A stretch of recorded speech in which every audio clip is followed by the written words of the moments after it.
Olá, Fortaleza campeão pela terceira vez da Copa do Nordeste, garante vaga na terceira fase da Copa do Brasil do ano que vem, junto com o Paysandu, campeão da Copa Verde. Grêmio e Fluminense é mais um clássico brasileiro confirmado nas oitavas de final da Copa Libertadores. O Brasileirão volta a campo esta semana e tem também amistoso Seleção Brasileira e Seleção dos Estados Unidos. Participam do programa de hoje Raquel Mota e Rodrigo Campos, ambos integrantes da equipe de esportes aqui da EBC. Eu sou o Sérgio do Bocage, está começando o No Mundo da Bola.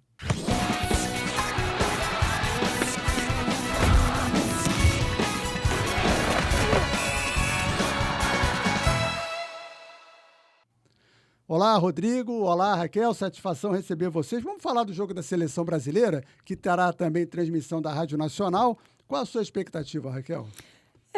Aquele teste do Dorival, né? Espero que seja goleada. O time dos Estados Unidos está crescendo, mas a seleção brasileira tem mais tradição. Mostrou a que veio no jogo do México. Então, perspectiva, vitória, Brasil. Tomara que seja de goleada. Mas por que tanta animação? Porque eu México sou... Foi difícil. Gol do Hendrick. Eu sou uma torcedora nata, né, da seleção brasileira. Teve a fase ruim, mas eu acredito muito nessa seleção que o Dorival está montando.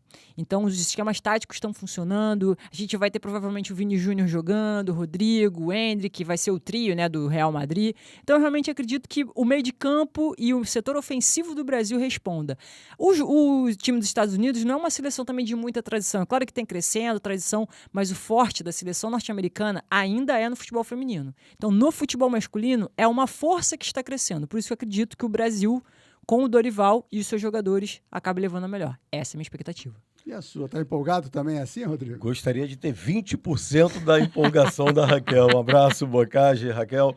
Então, eu transmiti aqui pela Rádio Nacional Brasil e México e fiquei preocupado. Acho que o Dorival errou com essa coisa de colocar uma equipe alternativa. Porque o treinador de futebol, ele reclama tanto da falta de tempo para treinar, da falta de tempo, e ele foi prejudicado com jogadores que chegaram depois. Então, com todas essas reclamações, ele tem a oportunidade, antes de uma competição importante e oficial como é a Copa América, em 2 amistosos, de dar esse entrosamento ao time e não dar e colocar uma equipe alternativa contra o México para depois colocar o time titular contra os Estados Unidos. Achei errado, não achei que a seleção fez um grande jogo, mudou muito com a entrada desses jogadores, que são os titulares, o Vini, o Hendrick, principalmente, jogador que tem uma estrela muito grande. E eu gostaria de ter visto essa seleção já no jogo contra o México durante os 90 minutos. Estou otimista em relação a vencer os Estados Unidos porque há uma diferença técnica grande. Agora, esse otimismo já não é o mesmo em relação à Copa América. Quer a réplica? Não, eu concordo com o Rodrigo. Eu só coloquei do meu entusiasmo, que você perguntou, do jogo dos Estados Unidos. Ok, pra mim vai ser a expectativa do Brasil. E muito por conta do que o Rodrigo colocou. Eu tendo a ver esse jogo de quarta-feira como o Brasil jogando com seu time titular. Não com um time alternativo que realmente deu trabalho, começou abrindo o placar e tal, mas teve dificuldade para encontrar principalmente a defesa do México, que também que não estava com seu time titular, estava com um time basicamente reserva. Então, assim, a seleção brasileira, se vier com seus jogadores, que são de, digamos, primeira leva, que são os titulares, vai dar muito trabalho. E aí pode vir sim como, de repente, um dos favoritos para a Copa América. Mas se for com um time que jogou contra o México, realmente não é favorito. Por isso que eu coloquei. Minha expectativa é Dorival jogar com as forças. Por isso que eu coloquei o trio do Real Madrid. Vini Júnior, Rodrigo e Hendrick. A gente confirma, então, na Rádio Nacional, com transmissão de Luciana Zogaib. Muito bem, então, vamos falar de Copa Libertadores. O Grêmio acabou passando em segundo no grupo, né? E com isso vai enfrentar o Fluminense. Primeiro jogo no Sul, segundo jogo no Rio de Janeiro. Foi bom ou ruim para o Fluminense, Rodrigo? Eu acho que foi pior para o Grêmio. Porque o Grêmio tinha a oportunidade de pegar, o Peñarol do Uruguai decidindo em casa. Não vai pegar o Peñarol do Uruguai, que é muito mais fraco que o Fluminense, e vai decidir no Maracanã. Então, é claro que o Fluminense tem que estar preocupado, o Grêmio é uma grande equipe, o Renato faz um grande trabalho, mas a preocupação do Grêmio deve ser maior. O Fluminense é melhor que o Grêmio. Jogando em casa a segunda, para mim, larga na frente nesse confronto. A minha pergunta foi porque se o Grêmio fosse o primeiro, ele pegaria o The Strongest na altitude. Sim. E o primeiro jogo do Fluminense seria lá. Então, foi bom para o Fluminense. eu concordo com o Rodrigo. Para mim, o grande problema foi que foi ruim para o Grêmio. Para o Fluminense foi a melhor saída, né? O Grêmio poderia ter ganho, poderia ter passado por outra situação. O Fluminense, óbvio, pegaria o The Strongest, mas eu ainda acho que o Grêmio, dentro da conjuntura da Libertadores, é um time também que tem tradição e outra. A gente está vindo de um cenário de tragédia, que eles não estão com o CT completo. A gente não sabe como é que vai ser. Curitiba. Exatamente. Então, assim, a gente não sabe como vai ser até agosto.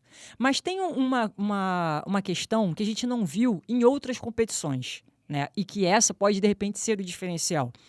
A gente teve o problema das enchentes, mas o que eu tô vendo é um Grêmio que teve dificuldades no jogo contra os Estudiantes, não foi o Grêmio que... Já eliminado. Já eliminado, então, não é o Grêmio que a gente está acostumado a ver, mas eu tendo a perceber que dentro de alguns meses, claro que não vai ter parte física, não vai ter parte emocional, mas há um fator motivador, que de repente para aqueles jogadores tentar ganhar ou tentar trazer uma conquista na Libertadores pode ser um sinal de vitória até para o povo do Sul.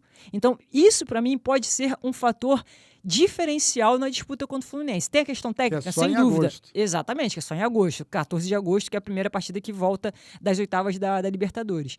Mas eu tendo a ver como o Rodrigo.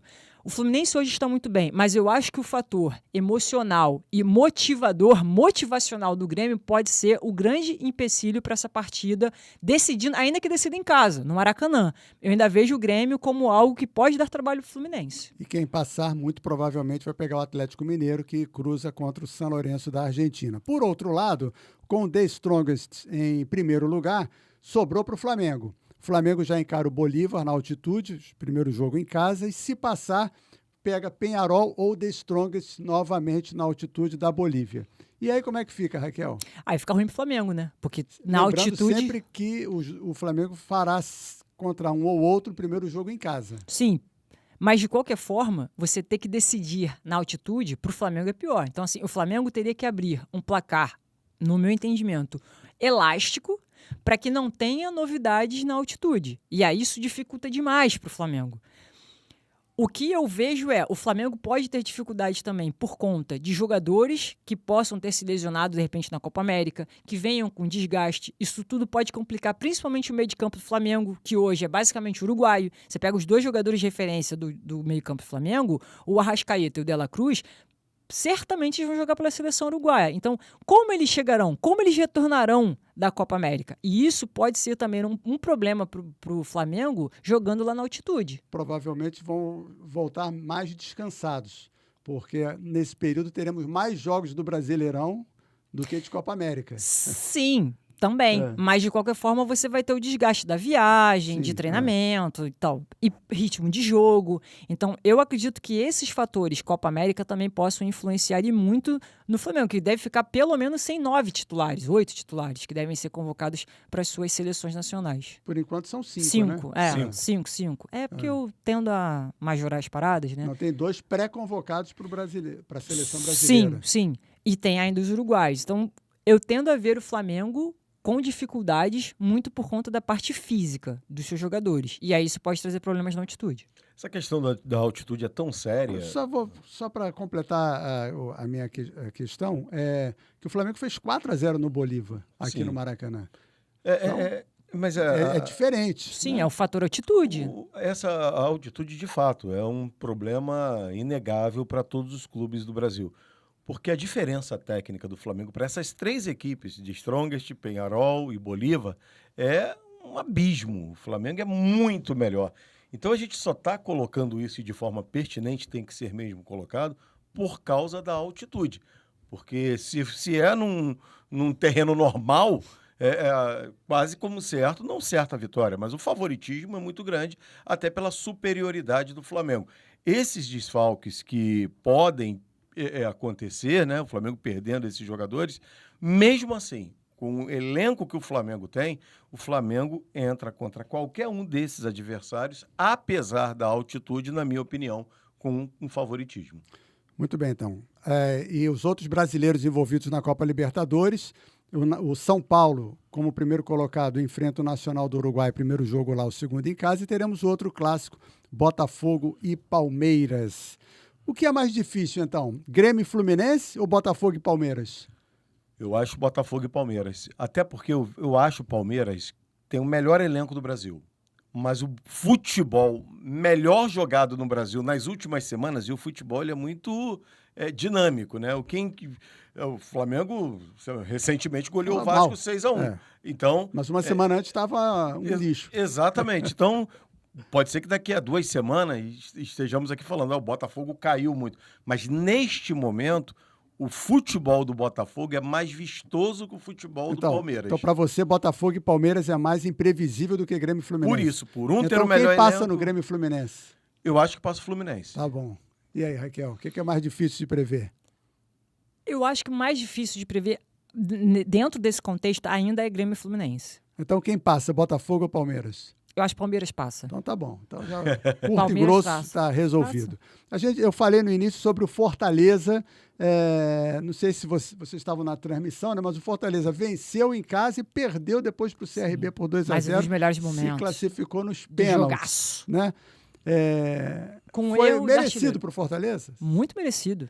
Quer dizer, merecido dentro de toda uma campanha que vinha fazendo na Copa do Nordeste, mas não pelo último jogo, porque o Fortaleza jogou com o regulamento embaixo do braço. Isso né? não funciona. Não funcionou, e isso ficou muito claro. Né? Eles ganharam de 2-0 no primeiro jogo, foram para o estádio Rei Pelé com essa vantagem de 2 jogos, e acabou que o CRB conseguiu o empate no segundo tempo com os 2 gols do João Pedro.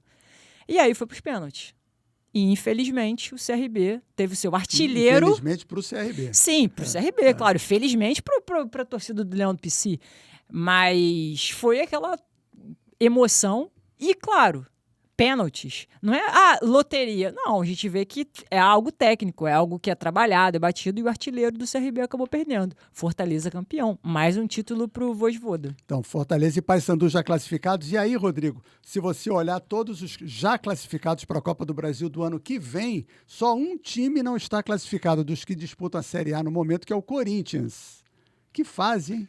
Terrível, né? Terrível a situação do Corinthians, perder um patrocinador que era considerado o maior do Brasil. Esse patrocinador, eu lembrei daquela expressão que a gente brinca muito, né? A volta dos que não foram. Porque ele não chegou nem a ser. Só houve o anúncio, a festa. Pagaram e já saíram. Nunca foi. Pois então, o presidente do Corinthians está tendo que ser muito criativo, ou vai precisar ser, para contornar, porque você... Está ameaçado de impeachment. Perde um goleiro, que é o Cássio, por opção até, de repente, do Corinthians, que já que ele estava encostado. Tem o Carlos Miguel, que surge como grande sucessor, pode estar de malas prontas para sair. Tem o patrocinador daqueles que seus problemas acabaram financeiramente. Só foi bom para o Flamengo. Porque no que eles chegaram no Corinthians, a cota do Flamengo aumentou. Ponto. O Corinthians acabou. não foi nada bom. A situação do Corinthians dois diretores já saíram. Isso. Já pediram demissão. E a situação do Corinthians é bem delicada, Bocage. O time do Corinthians é um time feio, é um time fraco. Com todos esses problemas, eu fico preocupado com a sequência da temporada. E aí, falando de Corinthians, o Corinthians abre a zona de rebaixamento do Campeonato Brasileiro com 5 pontos. Atlético Goianiense, Cuiabá e Vitória vem logo depois do Timão. São os 4 do Z4. O Campeonato Brasileiro estava parado por conta da data FIFA e volta essa semana 3 transmissões da Nacional. Botafogo e Fluminense, Flamengo e Grêmio e Palmeiras e Vasco, os times que estão envolvidos, que a gente acabou de falar agora aqui na Copa Libertadores. Só lembrando ao nosso internauta telespectador, Flamengo com 14, Bahia com 14, Botafogo, São Paulo e Atlético Paranaense com 13, a situação de momento do Brasileirão. Botafogo ou Fluminense? Clássico, né, Bocage? É difícil, é muito difícil. Botafogo jogando em casa, mas pelas peças e pelo que tem feito, e até dentro da classificação hoje do Brasileiro, eu acho que tem tudo para o Botafogo vencer. Mas é aquela velha história, né? Tudo acontece com o Botafogo, é o que a sua torcida adora dizer. Então pode ser que o Botafogo comece com uma goleada e o Fluminense empate ou vire. Mas se a gente for falar por questões de lógica, que não existe no futebol, e pelo que apresenta hoje, para mim o Botafogo vence. Você aposta nisso, então? Sim, até porque... Pela análise da Libertadores. E até porque o Fluminense vem jogando mal. O Fluminense, apesar de Também. algumas Tá lá vitórias... embaixo, né? Sim. Tá lá embaixo no Classificação. Campeonato Brasileiro. É um Fluminense no Campeonato Brasileiro, o outro na Libertadores. Mas Crise também na torcida. Na Libertadores também eu não tô vendo o Fluminense. Tô vendo o Fluminense bem diferente do Fluminense do ano passado.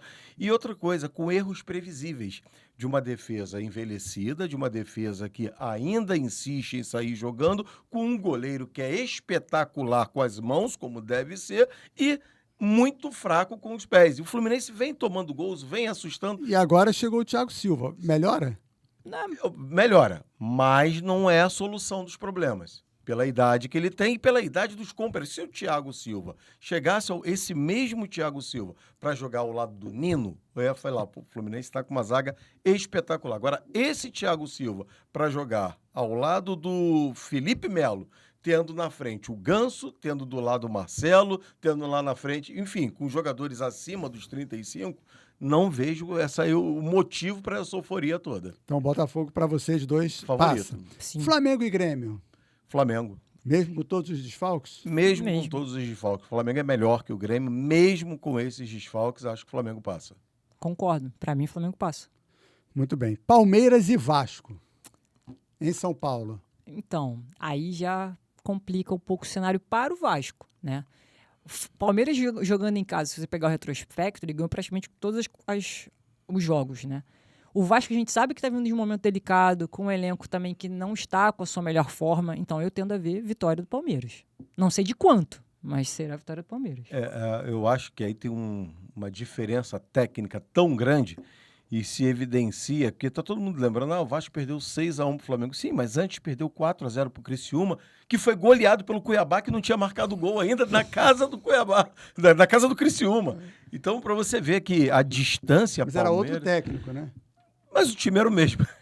As peças são as As mesmas. peças são... Mas então, eu acho que aí é a maior superioridade de todos os confrontos, a maior disparidade técnica de um para outro. Palmeiras e Vasco. Palmeiras é muito Tradição, favorito. conta? Não, conta, mas quem disse que o Palmeiras não é tradicional?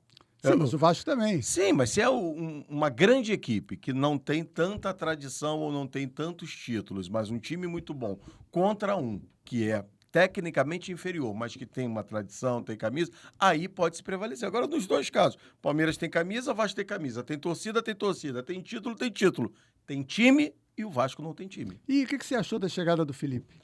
Do Felipe... Como assistente técnico. Eu achei... Não, ele diretor de futebol. é o que o Abel deveria ter sido e não foi também. Né? Tinha que colocar um mais experiente. O Abel, com toda a sua experiência, chegava lá, batia o ponto, botava o terno na cadeira e ia embora para casa e nunca fez nada. Felipe, para mim, é uma ação entre amigos. Pedrinho. Do Pedrinho, uma dívida de gratidão, uma amizade que vem desde os 6 anos de idade, porque ele não tem... Ele é técnico de Não, futebol. e não poderia ser técnico do Vasco agora. Ele podia ser técnico de uma equipe da Série B do Campeonato Carioca, galgando seu espaço lá na frente. Botar o Felipe num cargo como esse, que neste momento, Boccagi, para mim, esse cargo, ele é tão importante como o do treinador. Porque é ele quem, teoricamente, vai decidir quem chega, quem sai. Então, você colocar um cara inexperiente. Ele ama o Vasco. Tem mais de 20 milhões que amam e não vão poder fazer nada. Então, ele é apenas mais um que ama o Vasco. Mas ele não está preparado. Tomara que eu me surpreenda daqui a 3, 4 meses. Mas eu concordo com você, gênero, número e grau. Não tem. Eu acho que tinham outras pessoas mais experientes que, de repente... E nessas horas, o futebol profissional como está, essa coisa de que ama o clube... Isso é importante até a página 2. Não adianta amar o clube e não ter competência. É melhor um que é totalmente... o Rodrigo Caetano não ama ninguém e ao mesmo tempo ama todo mundo. E é um baita de um dirigente. Não é o caso do Felipe. A gente não pode nem falar que ele é fraco. A gente pode falar que ele ainda não é. Tomara que seja competente.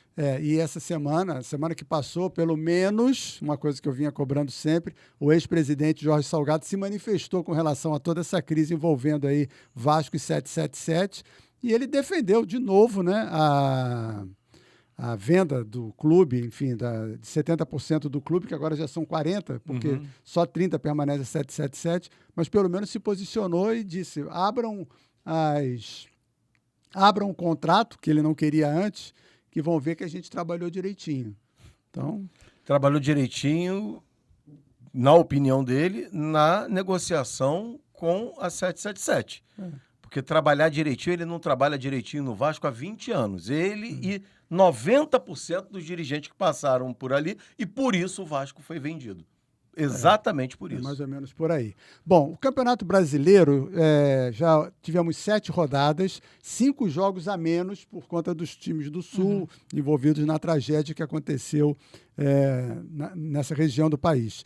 E o que chama a atenção é que 62 cartões aplicados no Brasileirão foram por carrinho, sendo 55 amarelos e 7 vermelhos. Isso é um aumento substancial com relação a todos os anos anteriores.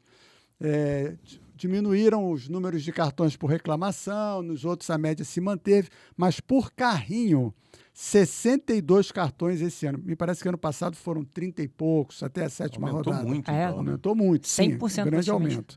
Até o momento são 24 cartões vermelhos e 390 cartões amarelos, uma média de 6 cartões amarelos por jogo. O que vocês dizem disso, Raquel? Começo com você.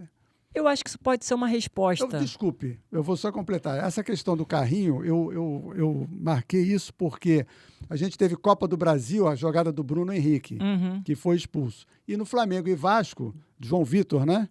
João Vitor. Sim. Que deu um carrinho igualzinho, No Dela né? Cruz. Isso me chamou a atenção. Pô, Estão abusando dos jogadores? Então, é até importante você trazer esse dado, porque isso leva a gente a refletir, que era o que eu estava fazendo durante a sua fala. Quando você perguntou sobre a questão desse número de cartões amarelos, eu acho que é um recado também da arbitragem, porque muito se reclamou no ano passado de que muitas vezes os juízes eram lenientes, deixavam o jogo correr e às vezes acontecia jogadas piores que tiravam os jogadores de campo.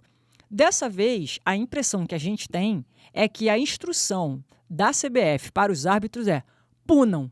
Por exemplo, no fim de semana, na própria Série B, né, que a gente fez o Avaí e Chapecoense, a Edna deu 9 cartões antes de acabar o jogo e ainda deu mais cartão depois. Então, assim, você estava tendo um número grande de cartões. Claro que a Edna sempre dá cartão amarelo, mas eu tendo a ver esses números de cartões amarelos, e principalmente para os carrinhos, como uma forma de prevenir lesões dos jogadores.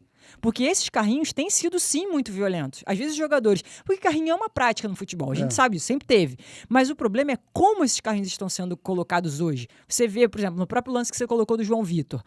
Quando ele vai para cima do jogador, ele já vai na altura do tornozelo. Ele não vai para tirar a bola. E isso você faz o quê? Faz com que, de repente, se o De La Cruz tem uma fratura no tornozelo, olha quanto tempo o Flamengo ficaria sem o jogador e a seleção uruguaia sem seu jogador. Então isso é uma questão também que mexe com o bolso dos times. Então até que ponto esses cartões amarelos provocados por carrinhos também não é uma pressão, uma demanda dos clubes sobre a CBF porque perderam seus jogadores por conta das agressões. E no caso do Bruno Henrique, o árbitro deu amarelo, né? Mas aí o VAR chamou. É um absurdo, né? Sim. Agora, somado a isso, eu vou até confidenciar uma coisa para vocês. Você, quando jogava, dava carrinho? Não. Pior que dava. Eu também. Eu fui lateral, tinha que dar carrinho, não tinha jeito. Eu vou confidenciar o seguinte. Desde que eu comecei a carreira, lá vão quase 30 anos, eu sempre gostei de fazer a cobertura dos clubes, mas chegar mais cedo para acompanhar as escolinhas, para ficar vendo lá, falar, de repente daí vai surgir um novo craque do Fluminense, Flamengo, Vasco, Botafogo. E há muito tempo que eu não faço dia a dia de clube, mas recentemente eu fui numa escolinha de futebol em Niterói e confesso que eu saí triste, Boccagi. E Raquel, eu saí triste porque o que eu mais ouvia dos dois treinadores era pega! Boa! O garoto deu um carrinho. Isso! Para a bola aí! Cara, eu lembro que na década de 80 eu ia e o incentivo era lança! Dribla! Tenta o drible! Tabela! Hoje, o treinador incentiva a criança de 12 anos, mata a jogada aí, mata. Aí o garoto vai lá, pá, falta. Isso! Aí isso reflete no futebol profissional. É o que a gente está vendo, um jogo com 50 faltas, 100 faltas, 15 cartões. É jogar no lixo o talento e puxar o brucutu. Primeiro você desarma. Se der, você tenta armar. O Zico cobrava 200 faltas na trave, na camisa, tal, para o Roberto Dinamite. Não. Você tem que se especializar em dar carrinho. Não machuca, não, mas faz falta o tempo todo. isso aí reflete o que a gente está vendo no futebol profissional. E ainda tem a questão do VAR, né? Pois é, ainda tem o isso. VAR. É verdade. Enfim, e aí fica Que interpreta quando não deve. Pois é. Sim. O árbitro tem acesso ao ângulo, O ângulo que o VAR de acordo escolhe. com o que o VAR escolheu. É. Aí você tá vendo um nível, infelizmente, jogadores talentosos que vão se perdendo lá de baixo, lá da escolinha do sub-15, sub-17. E quando Fraldinha. chega no profissional, ele já está com aquilo na cabeça. Eu tenho que combater.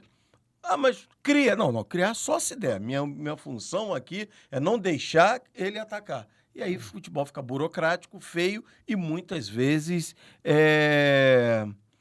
até desleal fisicamente. E por conta disso, os cartões. Exatamente. Muito bem. Rodrigo Campos, obrigado. Raquel Mota, muito obrigado Já mais uma acabou. vez. Obrigado a você que nos acompanha. Aciona o sininho para as notificações, se inscreve no canal, manda seu comentário, compartilha. A gente gosta muito de falar com vocês. Um abraço.